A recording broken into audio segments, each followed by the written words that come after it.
Sebelum memulai aksi nyata pada modul 1.4 tentang budaya positif, saya akan memberikan pendahuluan pada kegiatan ini. Ki Hajar Dewantara mengumpamakan sekolah sebagai sebuah ladang tempat persemayan bibit. Agar bibit bisa berkembang secara maksimal, maka petani dapat memperbaiki kondisi tanah, memelihara bibit tanaman, memberi pupuk dan air, membasmi ulat-ulat atau jamur-jamur yang mengganggu hidup bibit tanaman, dan lain sebagainya. Bibit di sini diibaratkan adalah murid-murid yang akan menempuh pembelajaran, pendidikan di sekolah.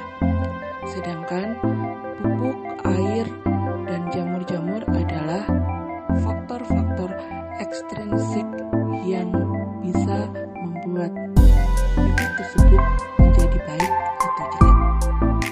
Dari uraian tersebut, kita bisa memahami bahwa sekolah diibaratkan sebagai tanah tempat bercocok tanam, sehingga guru harus mengusahakan sekolah jadi lingkungan yang menyenangkan, menjaga dan melindungi murid dari hal-hal yang tidak baik.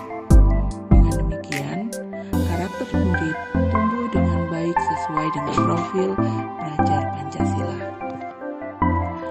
Latar belakang dibuatnya aksi nyata pada modul 1.4 tentang budaya positif ini karena belum menyeluruhnya pemahaman warga sekolah, terutama guru, tentang penerapan konsep-konsep inti budaya inti di sekolah, seperti disiplin positif, motivasi perilaku manusia, posisi kontrol guru, pembuatan keyakinan kelas atau pembuatan keyakinan sekolah, dan penerapan segitiga restitusi. Diharapkan jika seluruh konsep inti tersebut dipahami oleh seluruh warga sekolah, maka akan terbangun budaya positif yang baik di lingkungan sekolah. Hal ini sesuai dengan apa yang telah saya lakukan pada siswa saya yang bermasalah, dan saya menerapkan segitiga restitusi. Hal itu sangat membantu saya dalam menyelesaikan masalah tersebut. Tujuan dilaksanakannya pembuatan aksi nyata modul 1.4 adalah untuk meningkatkan pengetahuan dan pemahaman tentang budaya positif, terbentuknya motivasi intrinsik pada murid dengan pembuatan keyakinan kelas atau sekolah. Dalam pembuatan aksi nyata modul 1.4 ini, saya berkoordinasi dengan Bapak Kepala Sekolah. Saya juga berkoordinasi dengan para wakil kepala sekolah. Saya melakukan diseminasi konsep inti budaya positif, dan terakhir saya menyusun keyakinan kelas.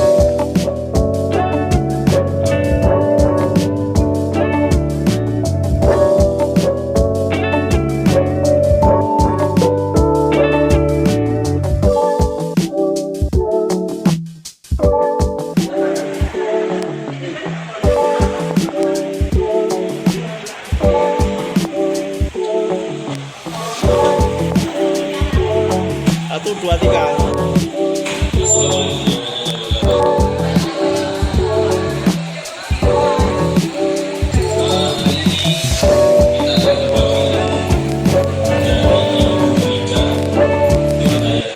Kami SPD sebagai calon guru penggerak angkatan 9 akan berbagi ilmu tentang budaya positif.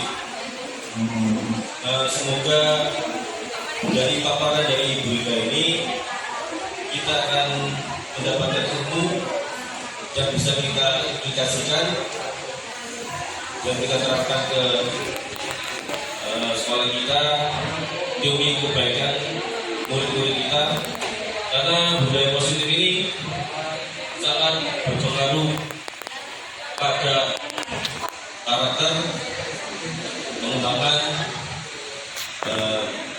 pribadi anak-anak itu semua. Waktu akan saya berikan kepada Bu Rika. Saya persilakan Bu Rika untuk memaparkan tentang materinya, yaitu budaya positif. Silakan.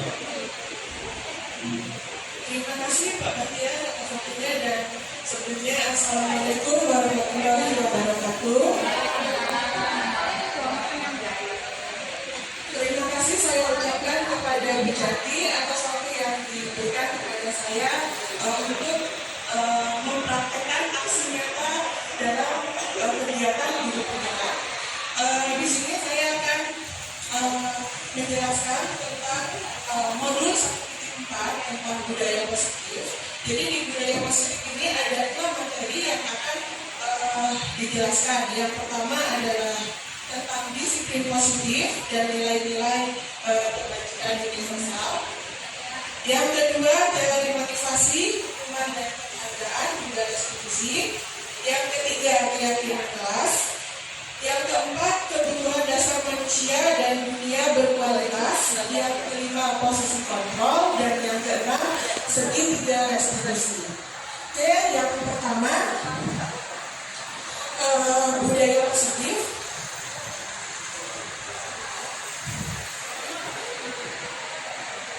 Oke, yang pertama adalah disiplin positif. Disiplin positif ini bisa ditemukan oleh Dr. William Glasser tentang teori kontrol. Oke, sebelumnya saya bisa minta tolong untuk teman-teman mendengarkan saya dulu. Tolong panjenengan semua mengepalkan telapak tangannya. Bayangkan jika di dalam kepalan telapak tangan panjenengan itu adalah hal yang paling berharga, sangat berharga untuk panjenengan. Oke. Kemudian tolong yang satunya kepalan tangan tersebut minta untuk temannya yang di sebelah untuk membukanya, memaksa untuk membukanya. Bagaimana? Jadi kan yang satu mengepal ya. Nah, yang tangan yang buka kepal ini berikan kepada temannya panjenengan di sebelahnya, minta untuk mereka membukanya. Tapi tadi sebelumnya saya menyampaikan kalau di dalam kepalan tangan ini adalah sesuatu yang sangat berharga bagi panjenengan semua. Nah, sekarang minta tolong ya, bukan minta tolong ya, seandainya teman panjenengan ingin membukanya, kira-kira apa yang terjadi? Silahkan. Terserah bagaimana teman panjenengan itu memaksanya, apakah dengan merayu, apakah dengan meminta tolong, ataukah dengan memaksa, itu terserah kepada teman panjenengan. Silahkan bisa tidak untuk membuka kepalan tangan tersebut. Gimana? Sudah? Apakah sudah terbuka atau tidak? Yang terbuka tolong angkat tangannya. Oke, yang kepalan tangannya terbuka tolong angkat tangan.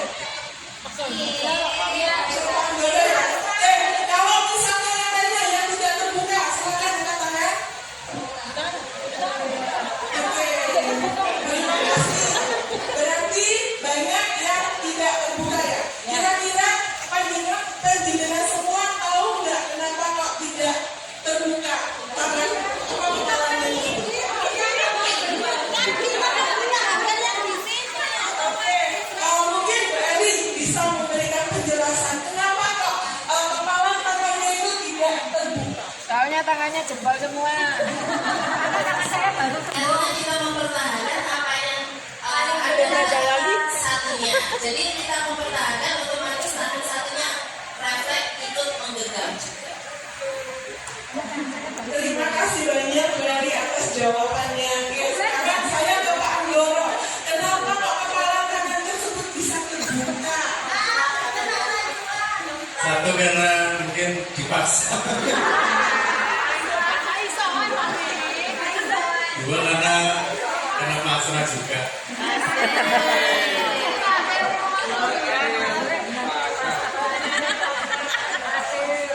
Oke, terima kasih untuk Pak Anggoro dan Bu Eli atas masukannya ya. Nah, dari apa yang disampaikan oleh Bu Eli dan juga Pak Anggoro, kita dapat menyimpulkan bahwa kontrol itu ada pada siapa? Diri kita. Iya, pada diri kita sendiri. Jadi, kenapa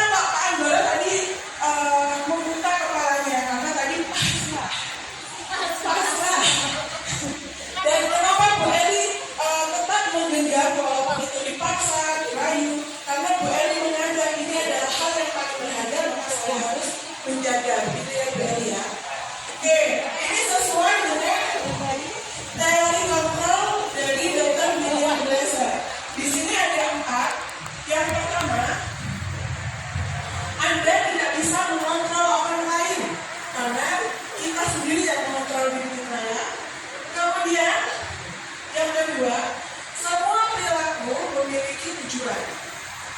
Yang ketiga, pada berpikir benar-benar, kolaborasi dan konsen serius menciptakan pilihan-pilihan baru. Dan yang terakhir, realitas atau kebutuhan kita berbeda. Kita berusaha memahami pandangan orang lain tentang dunia. Setiap orang memiliki gambaran yang berbeda. Oke, selanjutnya disiplin. Pernahkah panjenengan semua tahu apa sih artinya disiplin itu? Disiplin adalah kata yang sangat familiar untuk kita. Kadang kita ngomong disiplin. Tapi apa sih artinya disiplin itu? Teratur. Kemudian tertib. Menerapkan aturan yang baik. Ada lagi? Oke, sebenarnya makna disiplin di sini artinya adalah simpel ya. Disiplin itu artinya adalah belajar. Sangat simpel. Jadi disiplin itu belajar. Makna asal kata dari kata ini berkonotasi dengan disiplin dari diri. Disiplin diri dari murid-murid Sokrates dan Plato. Namun dalam budaya kita, makna kata disiplin telah berubah menjadi sesuatu yang dilakukan seseorang pada orang lain untuk mendapatkan pengakuan.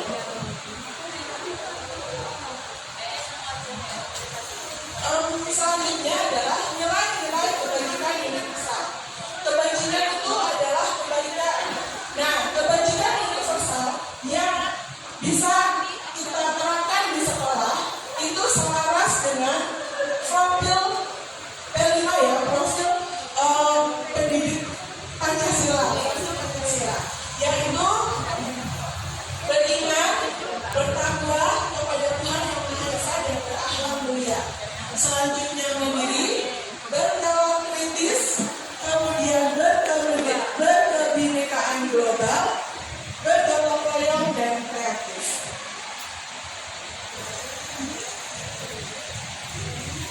Yang kedua di sini adalah teori motivasi, hukuman dan penghargaan juga restitusi. Motivasi di sini ada dua motivasi. Yang pertama adalah motivasi internal dan motivasi eksternal. Apakah teman-teman tahu motivasi internal itu datangnya dari mana? Dari dalam diri sendiri. Oke. Jadi untuk melakukan sesuatu, untuk mencapai tujuan tertentu, kita harus memiliki motivasi internal agar tujuan tersebut lebih mudah untuk didapat.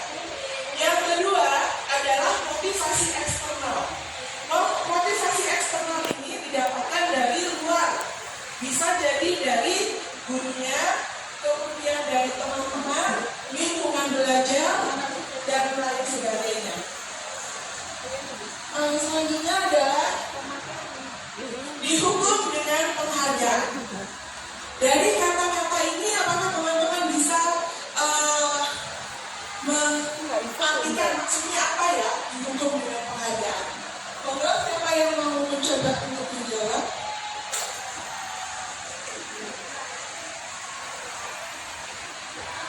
Kenapa kok dihukum dengan penghargaan?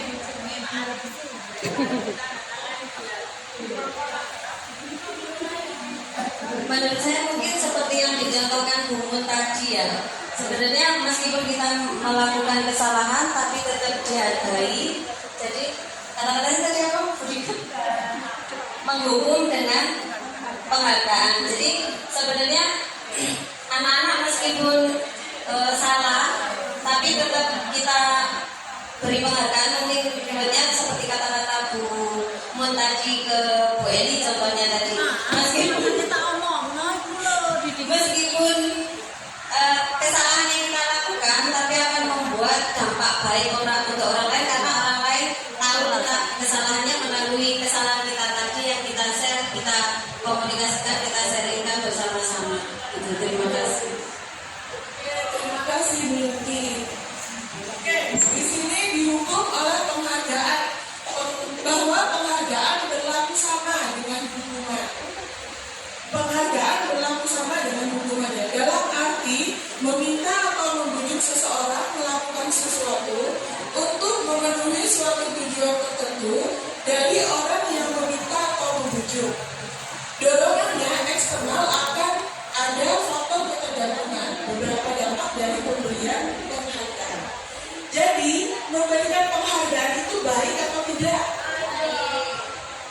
Baik, oke, terima kasih.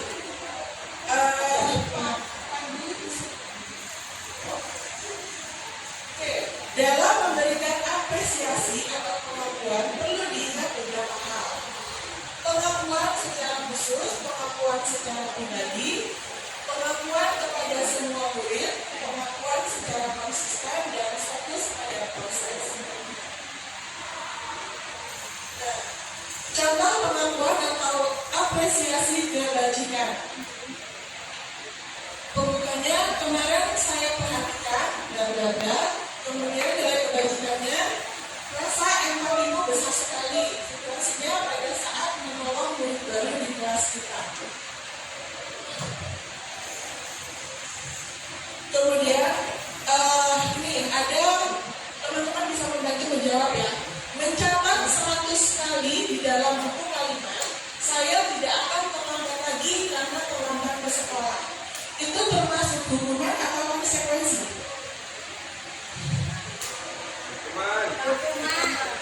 Hukuman. Oke. Yang lainnya, hukuman atau konsekuensi?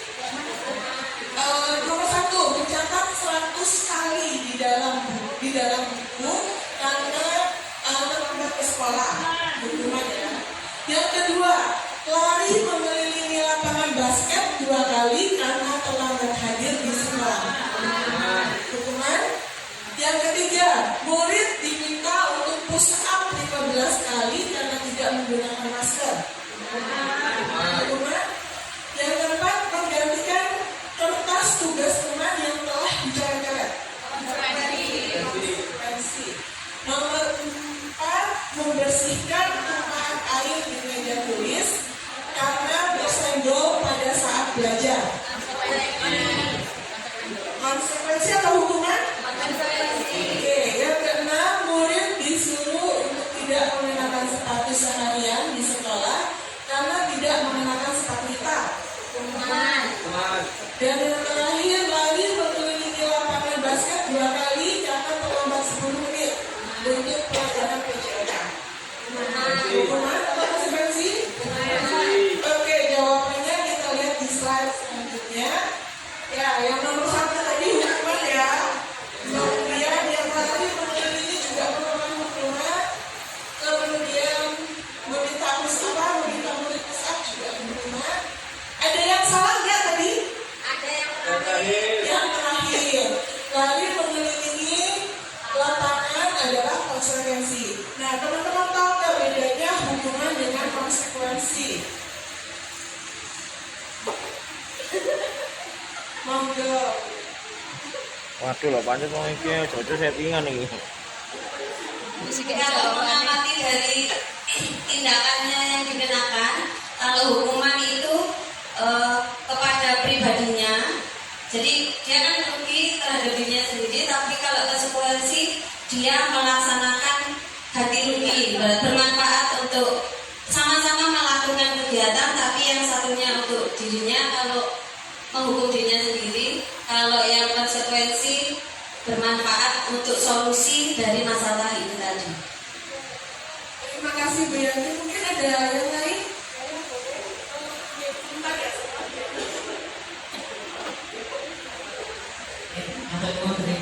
Assalamualaikum warahmatullahi wabarakatuh. Mungkin kalau menurut saya yang dinamakan hukuman itu memberikan suatu ganjaran karena kesalahan yang dilakukan dan mengakibatkan faktor dia supaya jerah. Menjadi jerah bagaimana caranya, akhirnya dia diberikan hukuman.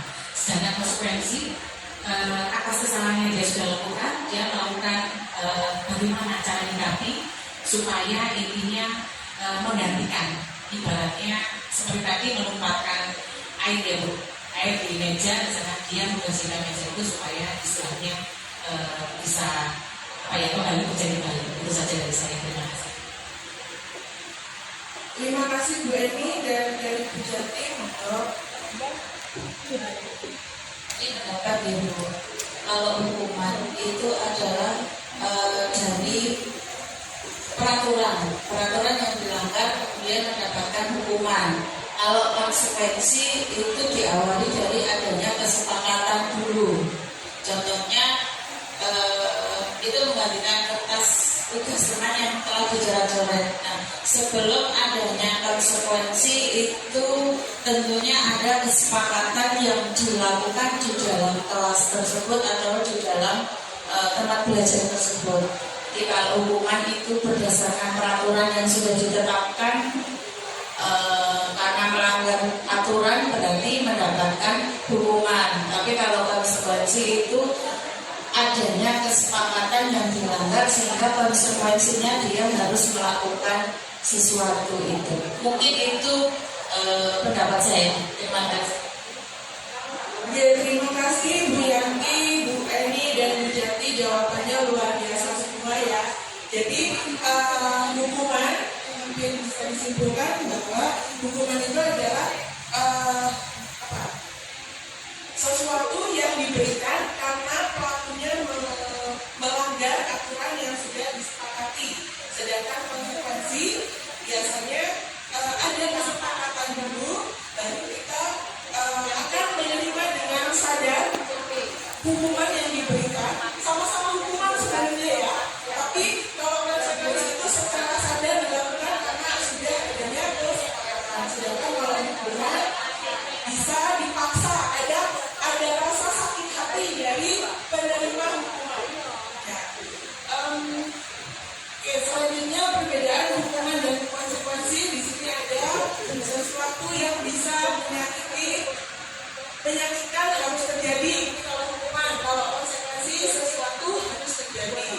Kemudian kalau hukuman membuat anak sakit untuk jangka waktu yang lama, sedangkan kalau konsekuensi membuat anak merasa tidak nyaman dalam jangka waktu pendek.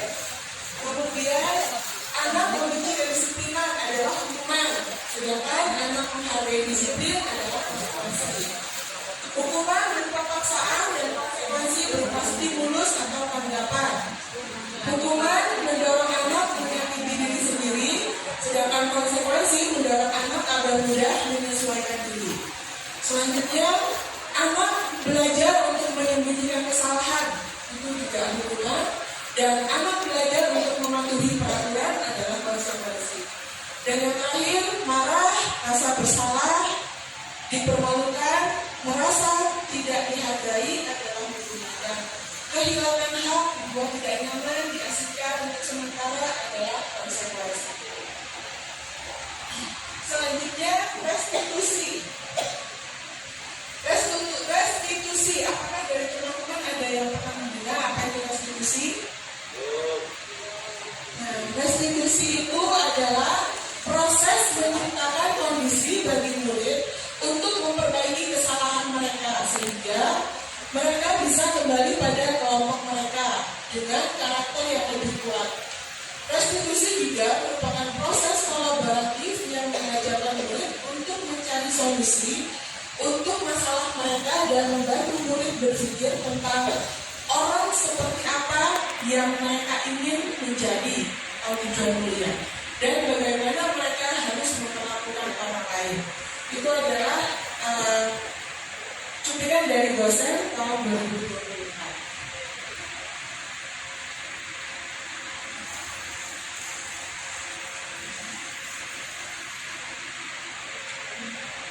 Nah, ini ada 9 ciri-ciri restitusi.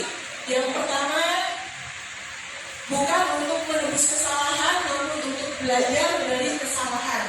Jadi restitusi ini untuk belajar dari kesalahan. Yang kedua, memperbaiki hubungan. Yang ketiga, tawaran bukan paksaan. Yang keempat, restitusi menuntut untuk melihat ke dalam diri. Yang kelima, restitusi mencari kebutuhan dasar yang mendasari tindakan. Restitusi diri adalah cara yang paling baik. Restitusi fokus pada karakter, bukan tindakan. Restitusi fokus pada solusi. Dan yang terakhir, restitusi mengembalikan murid yang berbuat salah pada kelompok.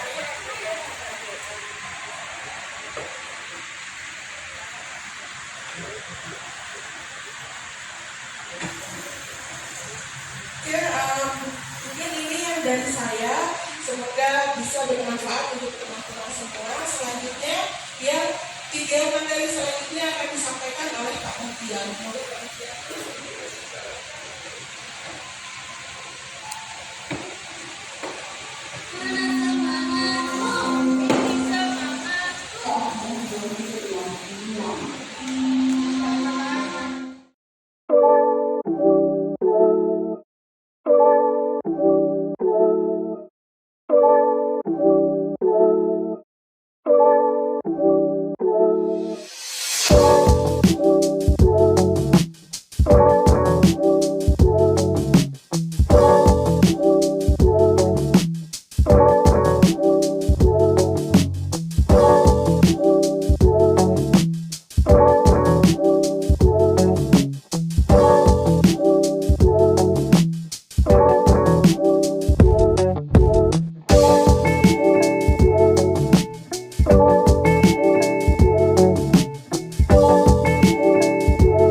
informasi tentang Fadilah.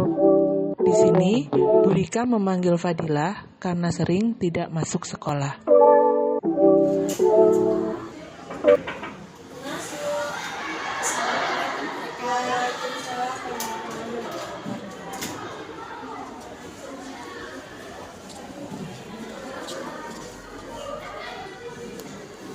Gimana kabarnya kamu, Fadilah? Alhamdulillah baik, Bu. Kamu tahu nggak kenapa saya memanggil kamu di sini? Karena saya sangat masuk ya, Bu. Kamu tahu ya kesalahannya kan? Kenapa kok nggak pernah masuk sekolah? Jarang sekali. Walaupun kamu masuk cuma dia. Kamu kenapa nggak masuk sekolah? Ada masalah? Sebenarnya saya ada masalah sama teman-teman di kelas. Saya selalu dibully, diejek, dilecehkan sama saya tidak ada teman di kelas. Jadi saya itu mau masuk itu kayak nggak ada temannya, nggak anak-anak kayak gini, nggak. Jadi saya sakit hati gitu. Kamu sakit hati karena teman-teman pada membuli kamu. Kamu tahu kenapa kok teman-teman kamu membuli kamu? Mungkin emang kesalahan saya ya, Bu. Saya karena sama anak-anak, saya kurang bersosialisasi sama anak kelas. Dan apabila saya ada tugas kelompok, saya jarang mengerjakan dan tidak bisa dirapor bersamaan sama anak-anak sekelas. Dan saya pun juga ke anak-anak itu suka sering mendengar sama saya selalu mendengar. Kenapa kok kamu sering membuli? Karena saya tidak nyaman dengan lingkungan sekitar saya. Karena anak-anak yang terlalu dengan omongan seperti itu, saya tidak terbiasa dengan lingkungan yang seperti itu. Oke, berarti kamu tahu kalau kesalahannya itu sebenarnya dari kamu sendiri. Saya tahu kesalahannya dari saya sendiri. Kamu tidak merasa dibully ya, karena kamu terlalu pendiam. Terus kira-kira untuk memperbaiki diri di kelas biar kamu lebih semangat lagi di sekolah, kamu harus bagaimana? Kalau menurut saya akan memperbaiki sosialisasi saya 100% ke teman-teman sekelas. Saya supaya bisa berkomunikasi dengan baik sama anak-anak sekelas. Saya harus terbiasa dengan lingkungan yang seperti ini karena sehari-hari saya ada di sini sekolah. Berarti kamu sudah paham ya, kamu sudah menyadari kesalahan kamu. Berarti saya harap kamu kedepannya akan begitu sekolah lagi. Jangan bikin alasan membuat surat sakit. Harus sering masuk ya, harus berkomunikasi, bersosialisasi dengan teman-temannya ya. Oke, kalau misalnya seperti itu, kira-kira kapan kamu akan memulai untuk membuka diri ke teman-teman agar kamu bisa bersosialisasi biar kamu tidak merasa minder, merasa dibully lagi? Mungkin sekarang sebenarnya sudah berproses, tapi dengan prosesnya berhadapan dengan mental dan pikiran itu cukup lama. Tetapi saya selalu berusaha untuk menjadi yang terbaik mungkin. Mungkin untuk akhir-akhir ini saya sudah bisa masuk sekolah dan bisa bersosialisasi dengan teman-teman. Saya pegang ibu kamu ya, harus rajin sekolah ya. Oke, terima kasih. Kalau gitu saya pegang janji kamu sudah memahami, menyadari kesalahan kamu, dan kamu akan lebih semangat lagi untuk masuk ke sekolah. Terima kasih untuk hari ini. Saya pegang janji kamu, saya harap kamu akan tetap lebih rajin ke sekolah lagi. Ya sudah, kalau itu kamu bisa kembali ke kelas. Terima kasih ya Fadilah ya.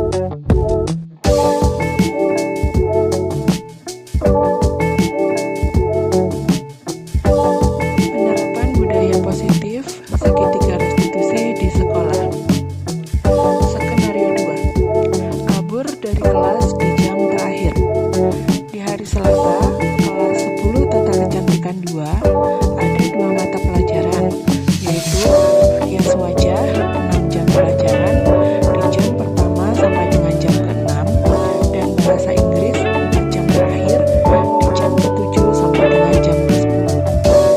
Amel merupakan murid kelas 10 tata kecantikan 2 yang pada hari itu mengikuti pembelajaran rias wajah di jam pertama sampai dengan jam ke-6. Tetapi di jam ke-7 sampai dengan jam ke-10, pada saat pelajaran bahasa Inggris yang diampu oleh Bu Rika, Amel tidak mengikuti pembelajaran karena kabur dari sekolah atau pulang tanpa izin. Informasi ini didapat dari teman Amel di kelas. Keesokan harinya, Ibu Rika memanggil Amel untuk mengkonfirmasi kejadian tersebut. Selamat pagi Amel. Gimana kabarnya hari ini? Alhamdulillah baik. Oke, kamu tahu nggak kenapa Bu Rika pakai di sini? Yakin kamu nggak tahu kenapa saya panggil kamu di sini? Yang kabur kemarin aku. Oke, berarti kamu tahu kan kenapa saya panggil kamu? Karena kamu kemarin kabur dari kelas saya. Ya, oke Mel, semua orang itu pasti pernah melakukan kesalahan. Dan saya juga pernah salah. Nah, dan saya yakin kamu melakukan itu pasti karena ada alasannya. Apa sih alasan kamu sampai kamu tuh kok kabur dari kelas? Capek Bu, kemarin kan habis praktek seharian, terus menikah jam terakhir. Jadi saya pulang duluan kemarin Bu, kabur. Oke, kamu pulang duluan karena kamu capek habis praktek. Tapi itu suatu kesalahan kan? Kamu tahu kalau itu adalah suatu kesalahan. Nah, kalau kamu tahu itu suatu kesalahan, kira-kira apa yang harus kamu lakukan untuk memperbaikinya? Meminta maaf dan tidak mengulanginya lagi Bu. Saya Oke, kamu tidak akan mengulanginya lagi dan akan meminta maaf kepada saya selaku guru yang kamu tinggalkan. Ya, oke. Kapan kamu akan melakukan permintaan maaf itu, menepati janjinya? untuk sekarang saya minta maaf sama Bu Rika karena saya kemarin meninggalkan kelasnya Bu Rika. Untuk kedepannya saya bakalan berubah Bu, saya akan lebih rajin lagi, tidak akan mengulanginya Bu. Oke ya, kamu berjanji untuk tidak melakukan kesalahan lagi karena sesuai kesepakatan kelas kita ya, kalau kita harus mengikuti pelajaran dengan oke, kalau gitu kamu sudah mengetahui kesalahan kamu juga sudah meminta maaf. Saya di sini hanya ingin kamu berjanji untuk terus melaksanakan janji yang sudah dilakukan. Ya, kalau gitu saya harap ini selesai sampai di sini. Kedepannya kamu tidak akan mengulangi kesalahan kamu ya. Terima kasih. Kamu sekarang bisa kembali ke kelas lagi.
Batu memberikan support pada GTK SMK Negeri 1 Batu yang mengikuti GCC Penpak.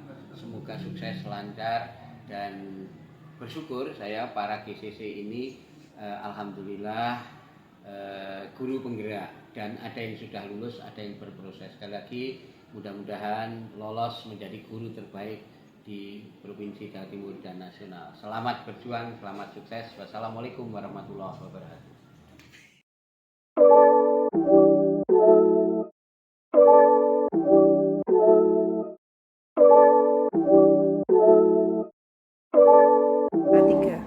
Assalamualaikum warahmatullahi wabarakatuh. Saya Haryati, guru SMK Negeri 1 Batu. Saya adalah rekan kerja dari Ibu Rika. Ibu Rika itu adalah orang yang sabar, komunikatif dengan anak-anak. Kedekatannya dengan peserta didik sangat luar biasa.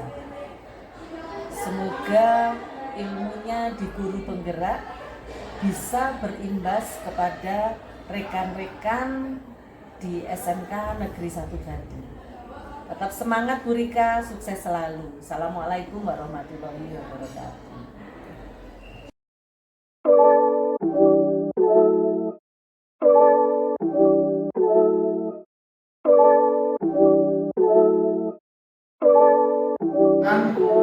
Nama saya guru SMK Negeri 1 Batu, mendukung Ibu Rika Nur Hayati dalam kegiatan sukses buat Ibu Rika. SMK bisa, SMK hebat, SMK Negeri 1 bisa hebat.